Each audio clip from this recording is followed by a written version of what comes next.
अस्सलाम वालेकुम नाज़रीन, इंफो न्यूज़ नेटवर्क में आपको खुश आमदीद कहते हैं। मैं हूं आपकी मेज़बान हिबा वासी। कौम इन दिनों अपनी तारीख के 2-3 बड़े बुरहानों से गुजर रही है। मुआशी बुरहान जो कि 2017 से मुल्क और कौम को अपनी लपेट में लिया हुआ है, जो किसी तौर पर थमने और टलने का नाम भी नहीं ले रहा था। अप्रैल 2022 से वारद होने वाला एक नया सियासी बुरहान इन मसाइल में इजाफा कर दिया।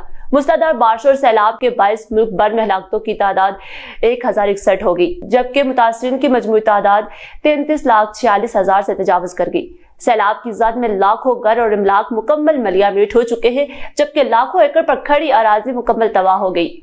अब तक सैलाब और बारिशों से 1000 से ज्यादा शहरी जहां, जबकि लाखों मवेशी पानी की नजर हो चुके हैं। पाकिस्तान के चारों सूबों की आवाम इन दिनों शदीद बारिशों और सैलाब से नबद आजमा है, जिन्हें रेस्क्यू करने के लिए मुतल्लिका इदारों का रिलीफ ऑपरेशन जारी है। जनूबी पंजाब में तोनसार, डीजी खान और राजनपुर के सैलाबजदा इलाकों में बहाली का काम शुरू हो गया है। ताहम अभी भी 4 लाख से ज्यादा अफराद खुले मकामात पर बैठे इमदाद के मुंतजिर हैं।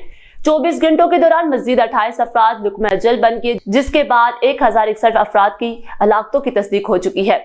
सैलाब से मुतासर इलाकों में फंसे हुए 4,98,442 अफराद को रेस्क्यू किया गया, जिनमें से 1575 अफराद जख्मी हैं। मुसलाधार बारिश और सैलाब से बैसाखी पर खड़ी मुल्क की मईशत को मुख्तलिफ शोबों में अब तक $10 अरब का नुकसान पहुंच चुका है। वाज़ेह है कि नुकसान का तखमीना तय अंदाजे के मुताबिक लगाया गया है, जिसमें इजाफा भी हो सकता है। पाकिस्तान के हर इलाके में बारिश हमला आवर हुई, अब भी रुकने का नाम नहीं ले रही। आसमान नामेहरबान हो गया है, कोई इससे बदलते माहौलियात का इंतकाम कह रहा है और कोई इसे अज़ाब समावी का हमारे गुनाहों और सरकशियों का शाखसाना कह रहा है। फितरत बेरहम हो गई है। बरसता पानी तूफान नू बनकर बहुत से हमवतनों का सब कुछ बहाकर साथ ले गया। नदी नाले दरिया बिफर कर गुसीले शाम की तरफ हंकार रहे हैं। खल्क़े खुदा रहम बरी नजरों से आसमान को तक रहे हैं। सैलाबों की तबाही इतनी हमागिर मतनू है कि खास और आम में इम्तियाज करना दुश्वार हो गया है। लातादाद गनी और खुशहाल पलक झपकते ही मोहताज बन गए।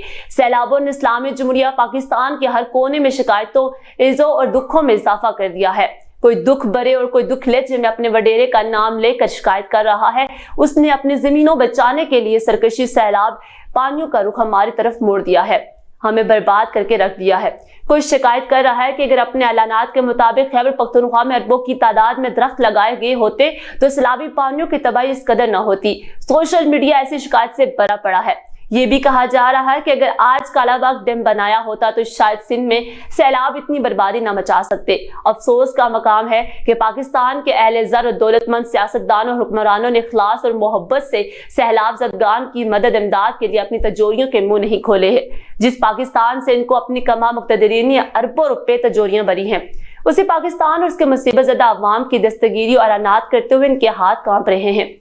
NGOs ने अपने महदूद माली वसाइल के बाद सिर्फ सैलाब ज़दगान की हर तरह मदद करने के लिए अपने फंड्स के मुंह भी खोल दिए हैं और अपने कारकुनान को भी सैलाब ज़दगान की दस्तगीरी के लिए गहरे पानियों में भिजवा रखा है। इंसानियत का दर्द रखने वाले ये कारकुनान रात के अंधेरे इतना देख रहे हैं, न गले गले तक फैले कीचड़ और सैलाबी समुद्र की परवाह कर रहे हैं।